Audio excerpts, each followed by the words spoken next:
Imagine feeling like your lungs and heart are about to burst out of your chest. Imagine feeling like you just ate a bowl of sand and washed it back with a balloon full of hot air. Imagine the next step you take. You feel like the bones in your legs are going to shatter like glass, and you're going to fall down. Your body's going to shatter with it. That's what it feels like to run a marathon. My name's Matt. I'm here to tell you today, basically describe what a marathon is and why training for a marathon is everything, and my actual experience running a marathon.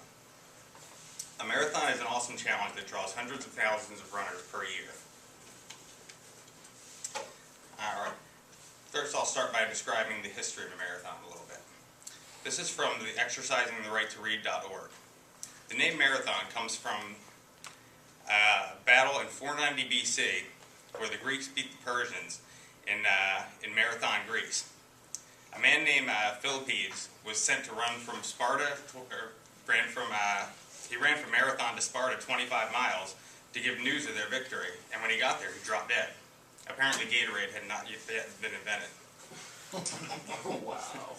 Skip ahead some centuries to the 1908 Olympics, where this is where the marathon, instead of being 25 miles, it became 26.2 miles. Because the king and the queen at the Olympics and the London Games, they wanted this marathon to end right where they were sitting.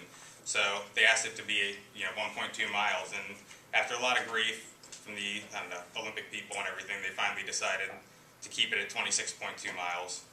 Why, I don't know, but they didn't explain that. In today's marathon, there's hundreds of marathons that are run across the U.S. per year. Obviously, some are a lot bigger than others, and obviously like Philadelphia Marathon, New York Marathon, Boston Marathon are really big ones. But according to Runner's World magazine, 551,811 people finished marathons last year. So that's a lot of runners. And with that amount of people that finished, like about 500,000, you'd probably say about 700, 800,000 tried to run, because a lot of time people don't train properly for marathons and they think they can just run 26 miles, and it doesn't really work out that good. So that's why I'm going to go into now we have a brief history. I'm going to go into training for a marathon. You want to start with your training by taking it slow. You want to average about you want to start out running about 20 miles per week and work your way up to, over the course of about 4 months, to 40 to 50 miles per week. Usually doing like smaller runs, and then like a long run 1 day a week, just to get your lungs up and everything. The reason following a regimen is so important, and you want to go work your way up little by little, is because bad things happen without proper training. You can get, if you try and run too far and your legs aren't ready for it, you can pull muscles, you can have a heart attack. That's a big one. And as Matt Breen wrote about in the Philadelphia Inquirer, 2 people died in the Philadelphia Marathon last year, both of heart attacks, because they didn't train properly, or that's what's assumed. They didn't train properly, or they didn't get checked out. But we'll go into that another time. That was actually a marathon that I ran in, so that's an experience that I would like to share with you all. There were 25,000 runners in the Philadelphia Marathon, and about 10,000 ran in the Philadelphia Half Marathon, which is 13.1 miles, and 15,000 ran in the actual marathon.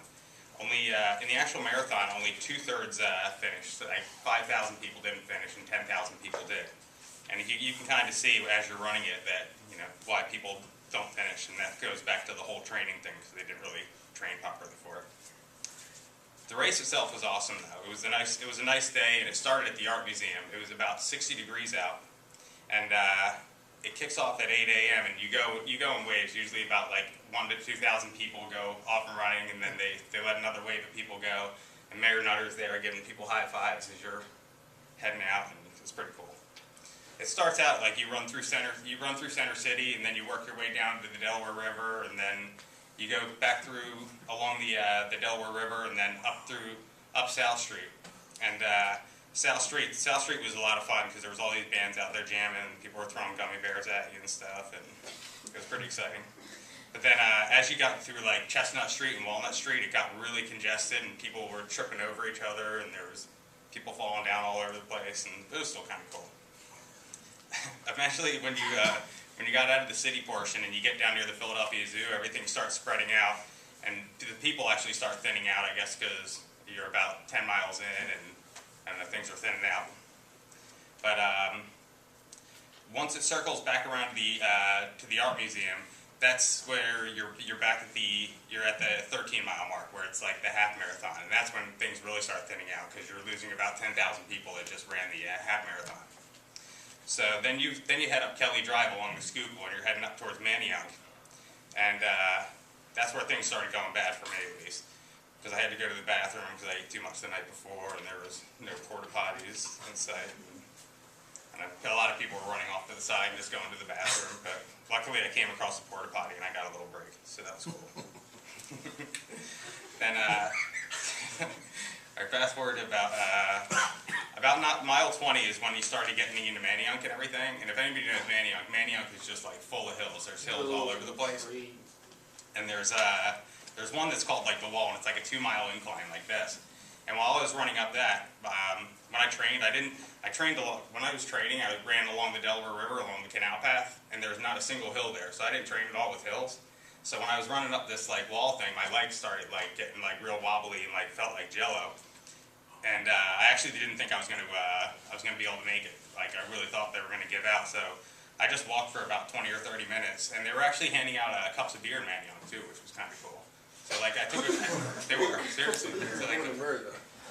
So I took like a little like beer break and everything, and then running back down the hill was a little easier. But towards the last about the last 3 miles of the race, when you're heading back towards down Kelly Drive, back towards the art museum, that's where things get scary because you really start to see like the impact of like people that didn't train properly, because there's still people coming towards you at about mile 18, and then there's people that are running like the last couple miles. So you saw people like on the ground with with their knees all cut up and everything. One funny thing is you see a lot of people, if you don't put Band-Aids over your nipples, the chafing from your shirt actually causes blood, and you see a lot of people with the sweat, which is big blood stains down their shirts. That was kind of gross. What? Yeah, seriously. I actually had put Band-Aids on my nipples because I got warned about it. I was safe. But towards the end, the last couple miles, you saw people getting oxygen and everything, and it was kind of scary. Once you get to the last mile, though, it was really nice because that's where the crowds get real big and people are cheering, and you kind of forget how tired you are. And I don't know, when I crossed the finish line, it was probably one of the biggest senses of accomplishment I've ever had in my life. So to conclude, let me review. You all know what a marathon is, at least the history of marathon, why training is so important, and basically what it's like to run the Philadelphia Marathon. So marathon is an awesome challenge that draws hundreds of thousands of people per year. And so remember, if you ever decide to run a marathon, train right. Although you'll be in severe pain as you cross the finish line, you will have the satisfaction of knowing you completed one of the most physically demanding challenges in history.